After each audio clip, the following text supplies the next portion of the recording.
Welcome everybody. My name is Marcin Sordyl, and I will show you a few things about the creating cutscenes.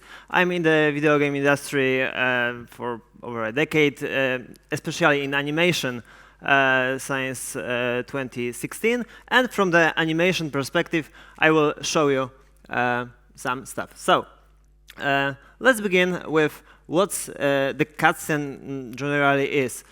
So, according to Wikipedia, it's a sequence in a video game that it's not interactive, interrupting the gameplay. But for purpose of this presentation, For purpose of this presentation, I extend this definition for a custom, heavily animated based sequence in a video game modifying the gameplay. So let's begin from to remember and remind ourselves why the cutscenes could be touchable for us. So first of all, we need to take care about the characters which are in this scene in our game, and when we like it, we can easier empathize with their suffering and everything what they happen with them. Also, when we add some responsibility for the players, it also make our characters more touchable. And for example, when we pull a trigger by ourselves to the scene, we can feel it more. Or when we do something in the previous part of the game, which led to that cutscene, and we see consequences, it also could be more easy to remember for us. And when we have all of that scene, and this scene is hard to believe because, for example, we've seen some not continuing of the character location, for example, or just situation. It's not suitable to the whole gameplay. For example, the game, it could be easy to break our immersion and destroy whole the cutscene. So when we think about the cutscene, we can also look if our cutscene can surprise the player, or when we, for example, put some shock value to that cutscene, it also can stay with players for longer.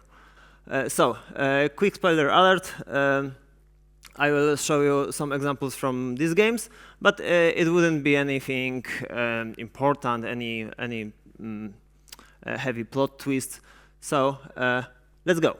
Let's picture our cutscene as a recipe for a cake, for example.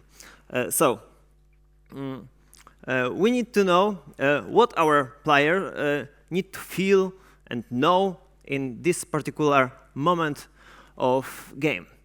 So we have different reasons why we have cutscenes. We could show some goal of the player, introduce some threats, obstacles, new mechanics. So the first example, I hope that everything will work, is from the Plague Tale, and let's focus here on the introduce of the new mechanic of the light and protect our characters by this light.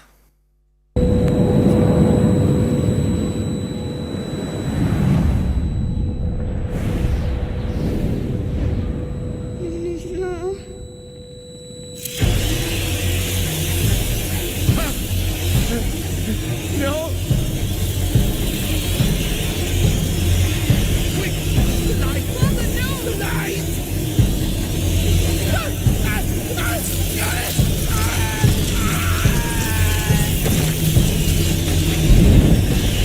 And here we see the mechanic of light.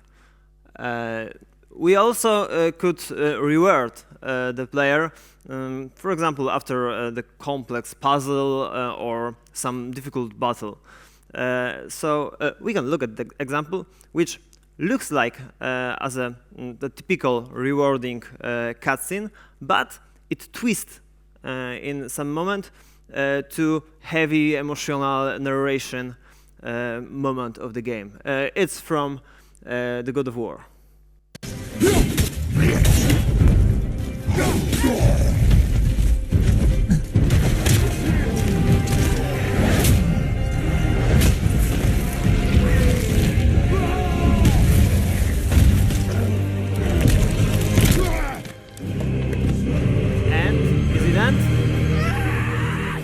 That's what you get! Boy.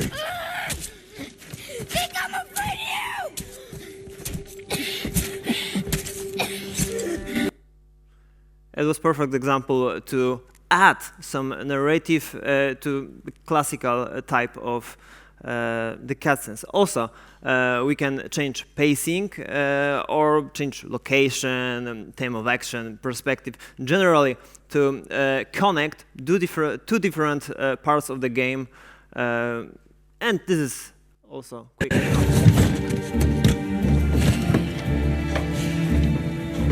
You ready for this? Hell yeah.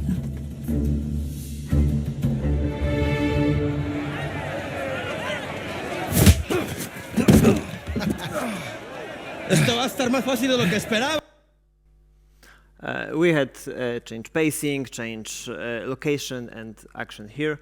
And quick reminder, every of that examples, every that of reasons why we could have cutscenes are a place where we can put some narrative because we want to show our characters in some emotional situation as much as we can to make the player care about this character. Okay, let's proceed to our recipe. So when we have when we know what we need to place in that part of the game, let's take a look which kind of cutscene fits the best in this situation. It's like looking for a cookbook, but it's a cutscene book. So on the beginning, I redefine some the definition of the cutscene, because the classic one is contain only that non-interactive part. But we have full of range of different ways how we can show the narrative by animations, and you can look on some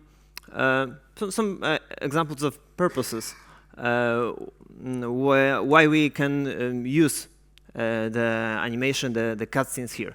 So when we need to convey important information, we probably want to have a player which is not disturbed by anything else, not even movement. Just sit and look and feel that scene which is crucial. On the other hand, we can have situation when we need to show some mood of location, and it'd be better to allow the player to explore freely of that scene and feel in their own pace that area and feel that story. We have also some purposes in the middle. For example, when we need to show some emotions. In one hand, we can focus on, for example, face of our characters to feel that emotions really close, or we can add some interactivity to the player and allow them to do something by their own. And this is a huge range of different cutscenes, but there's no reason to talk one by one about them. I think that the better way it would be to look at some examples from the game. So I have few case study of sequences in different games. First of all, is from Plague Tale, and this is a sequence which has take part on a few hours of the gameplay, and we see that conflict between our two characters, Amicia and Hugo, and how she has some problems with fitting to her new role, looking after him. So let's look at the first video, which is fully staged, classical cinematic, classical cutscene, and look at the Hugo's body language, because it's so subtle movement that it could be hard to implement in different kind of cutscene. It's progress. But ever since the Great Break, Here's Hugo. the process has quickened. You must protect him, Amicia. Continue your mother's work. Me? But Look at how? him. My parents tried and now they are both dead. Leave me alone. They're here. Threats are dangerous.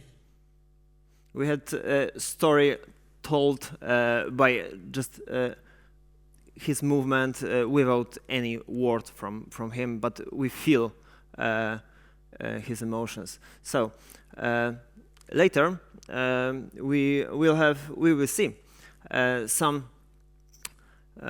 kind of maybe cutscene, maybe change of mechanics, because here we don't have particularly some heavy based animation part. We have some change mechanics in the game, but it is strongly connected to all of that sequence to make us feel it better. So normal in this game there is a gameplay mechanic which looks like that where is the dangers around the characters, the Hugo hold the Amicia's hand, and here is some break of the rule. Sorry. Don't worry. That's it. Hugo, give me your hand. No. Very well, but stay close to me. Are you two okay? It's been a long trip. And you can ask why I show you that part of the scene on that presentation about the cutscenes, but it's really important to keep that storytelling in every part of our sequence which we want to show something. So later we will see some additional custom movement, and why it is put here interactively to make us more engaged to that. So we are preparing a trap as a player. So We can use this. I see. Let me help you. Are we going to feed him? You could say that.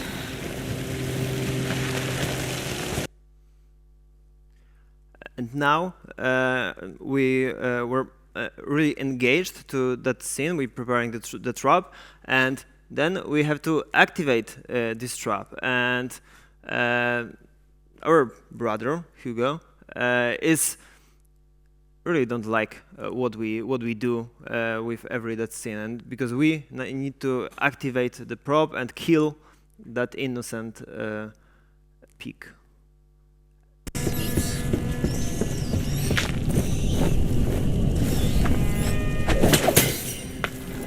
No, Amicia, what are you doing? I'm sorry, Hugo. He's still alive. We have no choice, Hugo. We have to get the rats away. It's horrible. You're just like all the others. Hugo, there was no other way. And look Come for a on. moment. Over here. for a Hugo on the right side. The pig.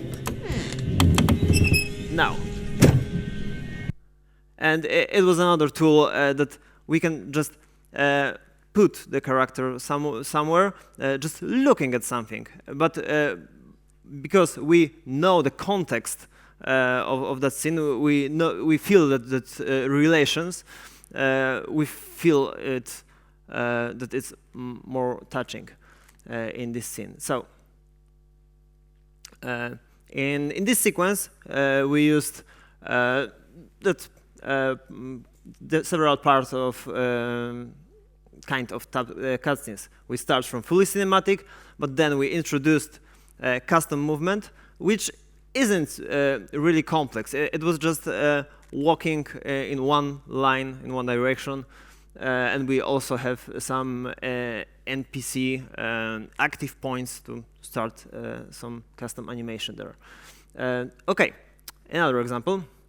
It's from God of War, and here we have introduce of Freya, and we see her nature, and we also get information about the potential conflict between Kratos and Atreus.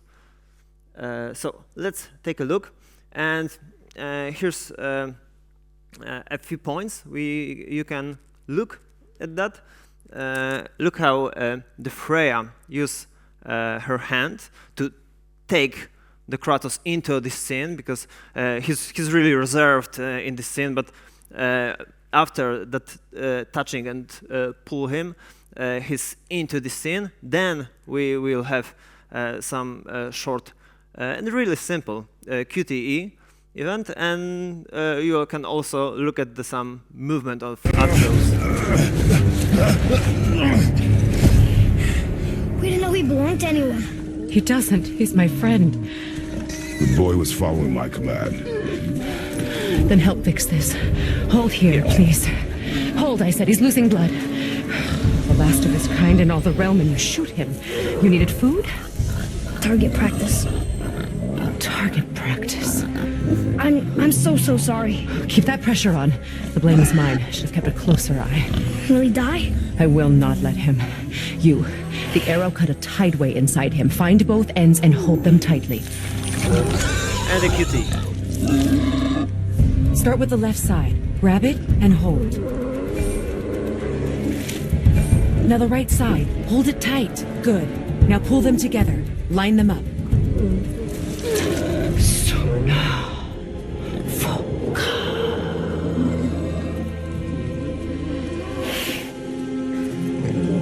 You're a witch. I can't finish the healing here. My home is just beyond the trees there. You will carry him. And look at the traps.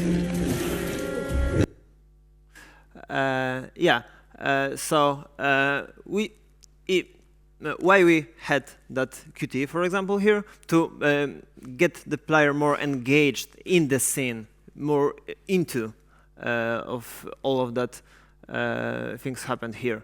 And later, we slower our pace, and we have also some custom movement in this scene, because we go into the area around of the Freya's surrounding, and we can feel the mood of that scene, feel mood of that forest, and on the beginning you can look at the how Freya wait in one place for start to her animation.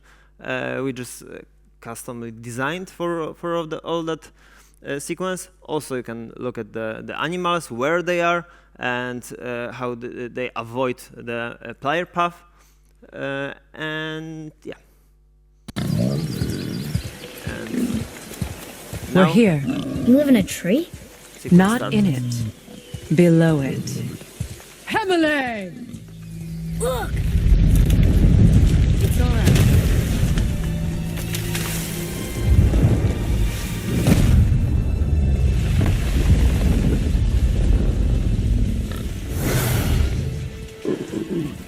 Here, so animals. Is he friendly? boy. I promise you, he's safe. And he's going to active point animation. Okay, let's proceed. In the end, we come back to the fully staged cinematic, and here just focus on the using of props by Freya, how it could be the excuse to just move around of that scene, and look at the change of their behavior when they change the subject of that scene. Hold him still before he hurts himself. Good. Easy. Rest now. I need 2 more things. Fresh red root grows just behind the house. Can you pull a cluster?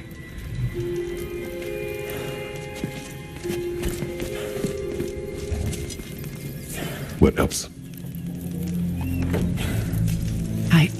No. I know you're a god. Not of this realm, but there's no mistaking it. He doesn't know, does he? Take a prop. About your true nature? Or his own? That is none of your concern. The gods of these realms don't take kindly to outsiders, trust me. I know. When they find you, and they will, they'll make things difficult. The boy will want answers. That will be my problem. Yep. Oh, what happened? No. Spoiler. Yeah, and we had this kind of cutscene here, again, fully staged cinematic, QTE, custom movement, which was also kind of simple. We slow down the player, and a lot of full interactive parts, like having that NPCs around the world doing something interesting for us. Okay, the last example, it is from BioShock Infinity, and we have introduced again another main character. This is Elizabeth, and on first when we see her, it's on some stage area, and you can look at the using prop by her.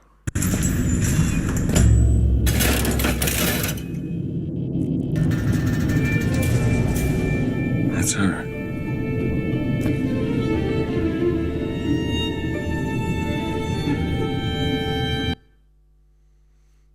We see her in some staged areas.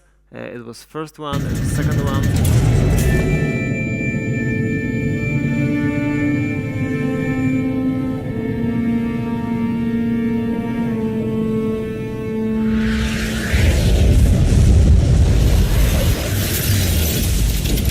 Whoa! We've seen that what she holds in her hands, the Eiffel Tower, it's something important for her, and we had to introduce her unique skills, and then we're going to the part when we meet her for the first time, and because of this is the game from first-person perspective. This is in first-person perspective. It's important to keep some close contact between the characters, because we are more immersed in the character. We are already in that character, so it's much easier to just break that immersion. So in that scene, look at the moment where we lose that close contact between characters, and then we regain control of the movement.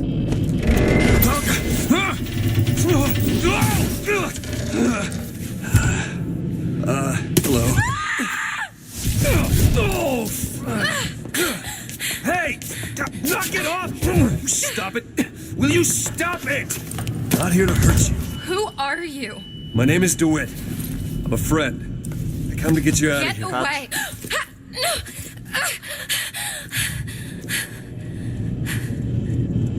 Are you real? I'm real enough. He's coming. You've got to go. Why? You don't want to be here when he Watching gets here. again. Just a minute, I'm getting dressed. Get you out of here. There's no way out. Trust me, I've looked. Stop it, you're too impatient. That's enough. What about this? What about it? This is the way out, isn't it? What are you... Give it to me.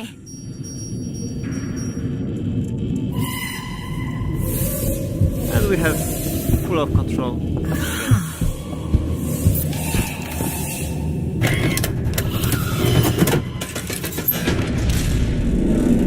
It's a way out. Next, we can see on the escaping part, and here you can look at the slowdown part when we can see that we have hand animation just in the same pace like normally, but our character are slower down because of protect him of destroying the bridge. And also, let's focus on the quick fragment when the Elizabeth have additional look at the player, no matter where the player is, in that important moment in that sequence. And also you can lose that we have ability to shoot to the enemy which appear there, even if it's useless completely. But it is because of keeping the immersion. Hurry! Slow down.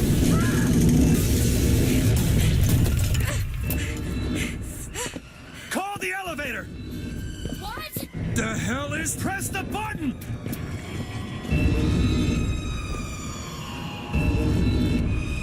What is all this? They were watching me? All this time? Why? Why did they put me in here? And look what am I? What am I? You're the girl who's getting out of this tower.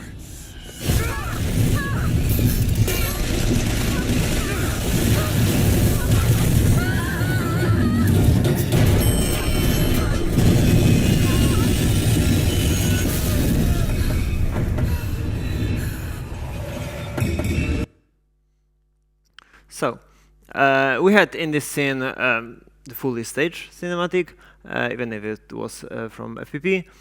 We slow down the player, and we have range of the full interactive kind of cinematic, including the change the whole area, which we can walk around. So, let's forward to our recipe. Let's find out some tools which can be helpful to create that cutscene what we want, what we need.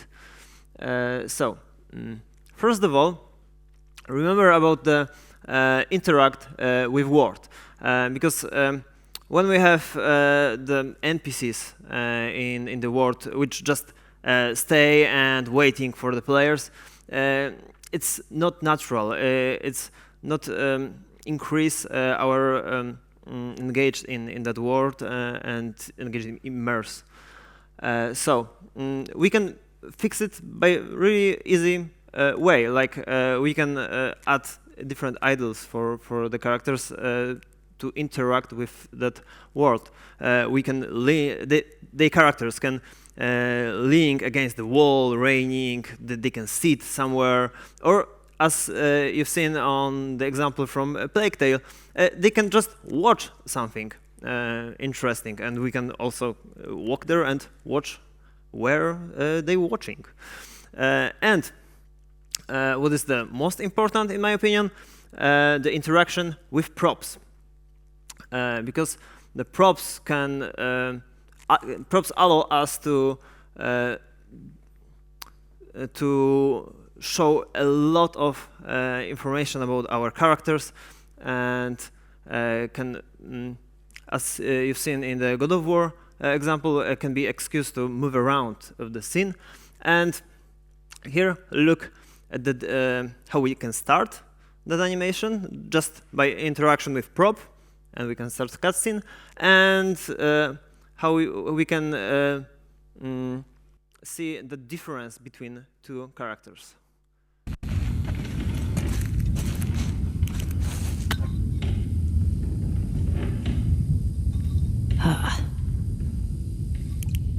Oh, there we go.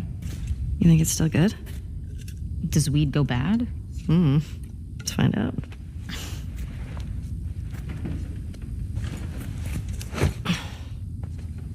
You having a hard time? No, I got it. Fuck. Give me that. Oh, yeah, like you're gonna get it. Okay. It's... Yeah. Oh, fuck it. What the fuck is wrong with you? I got it open, didn't Yeah, and I can give you also example from my experience. Last year, I made the outro for the DLC to Layers of Fear, and I've got information. Okay, here's a script for our outro. Here's a level that two characters should sit next to each other, and let's figure out what you can do to make from this a cool cutscene. So I just thinking about that, and I get that. Okay, I can give them the prop. This scene was the two filmmakers who's just watching their movie, and they can hold the script of that movie, and they can look at that, and it can show us some emotion of that character. That they can point it, and they can even throw it out to refuse what they do, and all of that stuff. So yeah, it can also give us additional context to the scene. So remember about the props. But what else? We can do a lot of by framing. And probably you've seen that world that say one shows something different. But I will focus on that second part of that sentence. Let the player think. Because when the player can imagine something in their own mind, they can do it even better than we can ever do, because it is in their mind, and we cannot show it as good as somebody imagine it. Also, the players and people generally like to feel smart. They are smart, so let's give them the chance to do that. Also, I noticed that animators and many other people sometimes afraid of do nothing, of silence, and I think that we should use that silence and reduce of that movement more often in our cutscene to make that contrast, make that surprising effect, for example. And here there is some example from God of War, and we don't have many words in this cutscene, but we have a lot of movement here, and you can focus even on the avoiding the eye contact in this scene, and in the contrast in pasting in the end.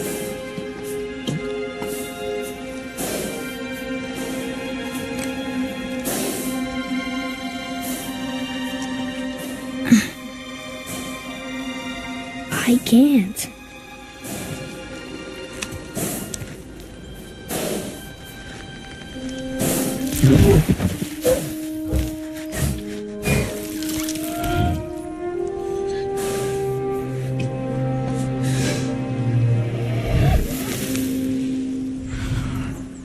Avoid contact.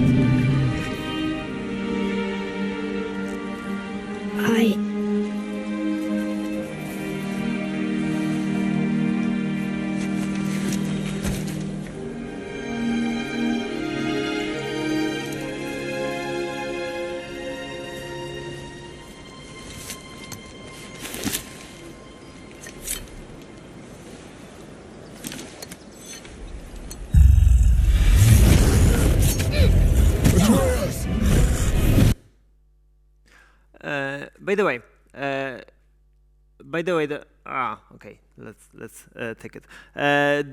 This prop, this little knife from God of War, is used frequently in this game, and you can remember that the repetitive of some motif can also help us to being close to the characters and make care about them. Okay, show the detail.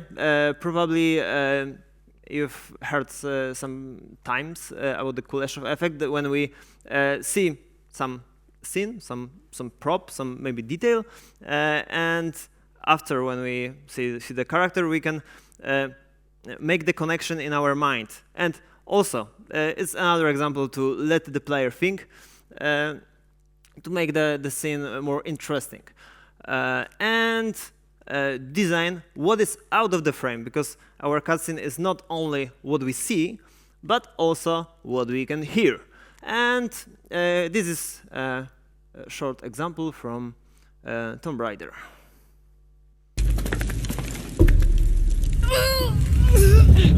Intruder! Honoratu! Damn!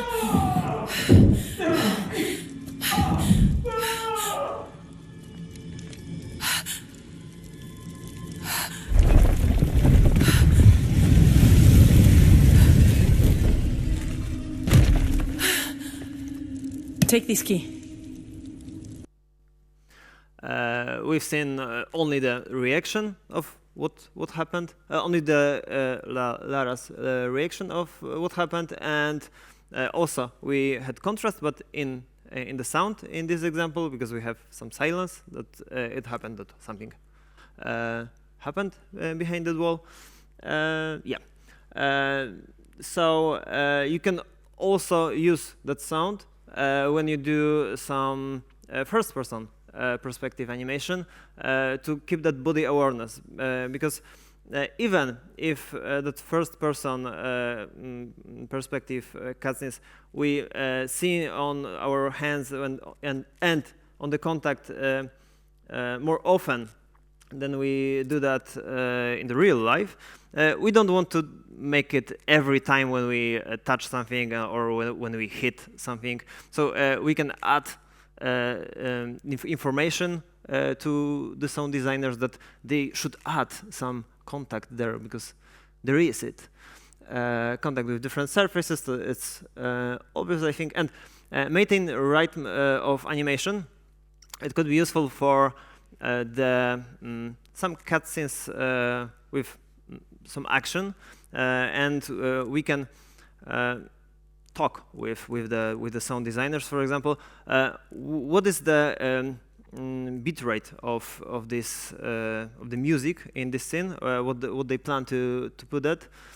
Because when we know, for example, that the music should be on 120 BPM, we can make the animation according to that knowledge and make, for example, our punches or another movement more powerful, because it will fit to the audio. Okay, about the staging, somebody can make another presentation. So quick advices here. Distance between the character. When we change it, we can change the tension of our scene, where our characters are closer.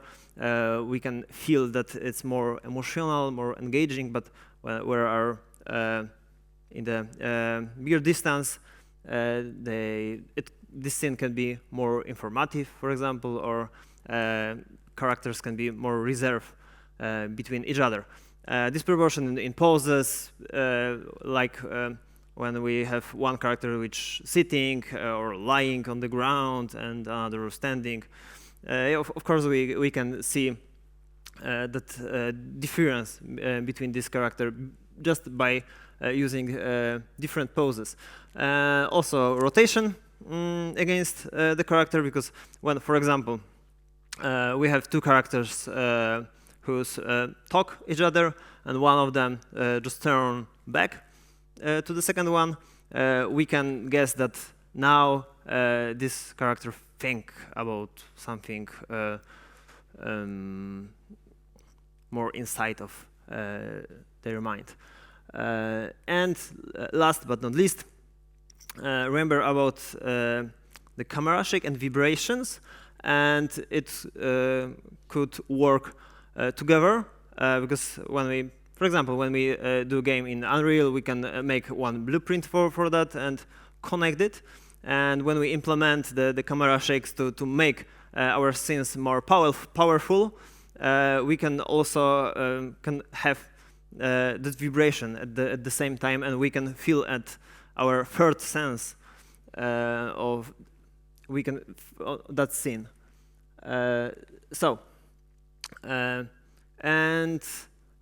When we have that our beautiful piece of cutscene, we can be sure that we serve to our player it in the correct way, and we just don't throw it up in somehow. And we can do that when we implement that scene without when we implement that scene with break immersion. So we have two different types of cuts. We can make some hard cut, like in classical cutscenes, or we can blend it through the gameplay to that cutscene. And what is important in both of that ways, that when we do it on the movement, on some action, when we move on some scene and we have cut and we have that movement also on that cutscene, it might be more smooth. Also, when we cut on interaction, it's also can be really nice for the eye and for the player. And of course, the maintain of character's location could be helpful to keep in player that mind that it's the same scene. And here's some examples. Go through. Thanks. Also, the movement. Hello? I'm getting someone out of the And the beautiful from the movement on the death animation in combat. And hit.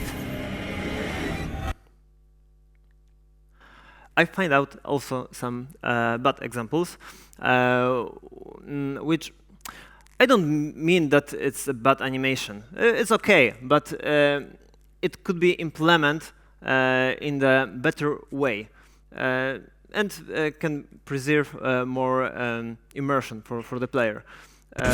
So here is a nice combat finishing,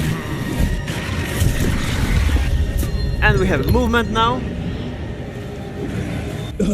and we have a tired character. Why? We just move just a few seconds before. So what we can do, we can cut a little bit earlier and, for example, keep some fade.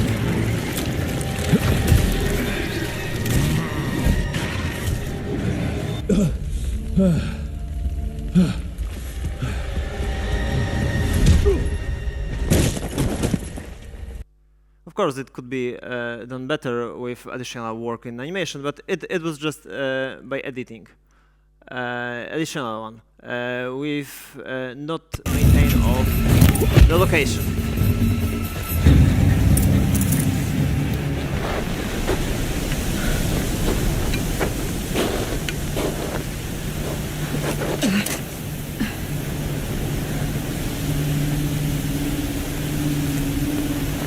Yeah, we had nice start of the cutscene on the interaction, and even it was quite cool for the place when we don't know where the interaction would be, because it might be enemy who can be killed everywhere. But when we have camera to the up, we can fake it really nice. But what if we can cut on the interaction?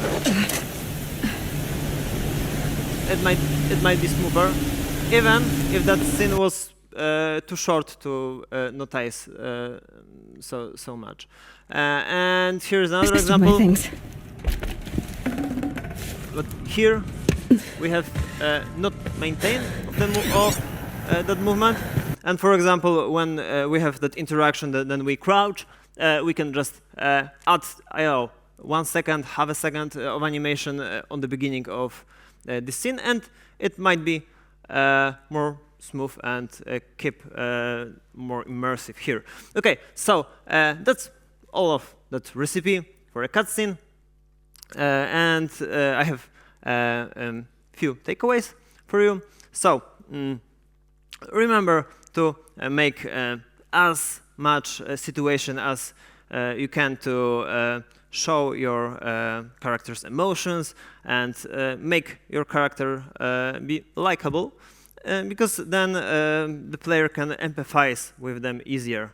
And when the players feel responsible for what happened, it also can be easier to remember for them.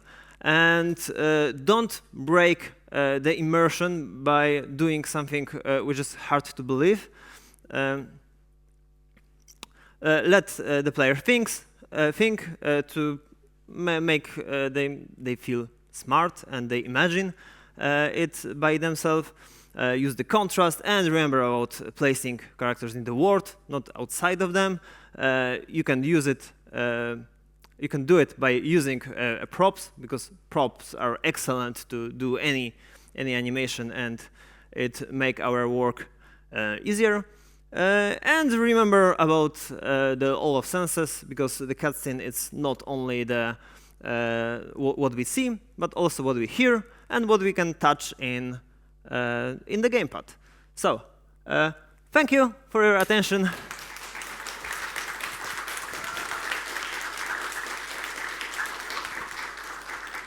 We have 5 minutes for the questions. Someone wanted to ask something? Please use the microphone in the middle of the hall. Hello, and thank you for a great talk. I want to go a little bit further and jump from pure cinematics to gameplay, and ask you if you have any idea how we can kind of get the same ideas and translate them to improve the narrative value of pure gameplay animation. And I maybe add my favorite example of, in my opinion, great gameplay animation that has a lot of storytelling, and it's of course from God of War, and it's how Kratos is opening the chest with his fist, just smashing it, which shows us so much about him as a character, but it's also great gameplay animation, which is very fast and work in a flow of game. And then how they are kind of adding even more with God of War Ragnarok when we start playing Atreus, and he tries to do the same and like kind of mimic his father, but he cannot, and he just hurt his hand. And I think this is like one of great example of how sometimes we don't really think as animators in gameplay how much value we can add, and think only about function, and how we can kind of get similar mindset as cutscene have to storytelling. Yeah, I totally agree with your example from that God of War, and I think that when we think in all of that animation about the narrative and what are our characters, it might be good. And I don't know if I answer your question, because it was really long, so. So like just everyone should think about narrative in general. Yeah, in general, that even if we can do some narrative from the animation side, but not doing so many animations. Yeah, just giving a good context to them. And maybe I will kind of explore that more. What is your like thought in this aspect on differences in team structure between gameplay animators and cinematic animators, and how much we should communicate. And do you agree with like harder line, or do you think about one animation team? To be honest, I don't know how to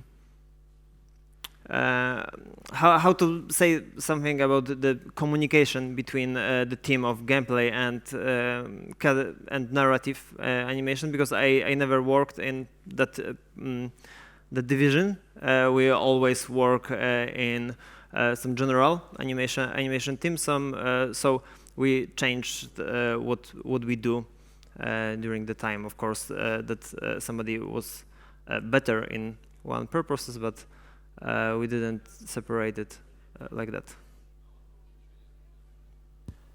Any more questions? Thank you, Marcin. Thanks.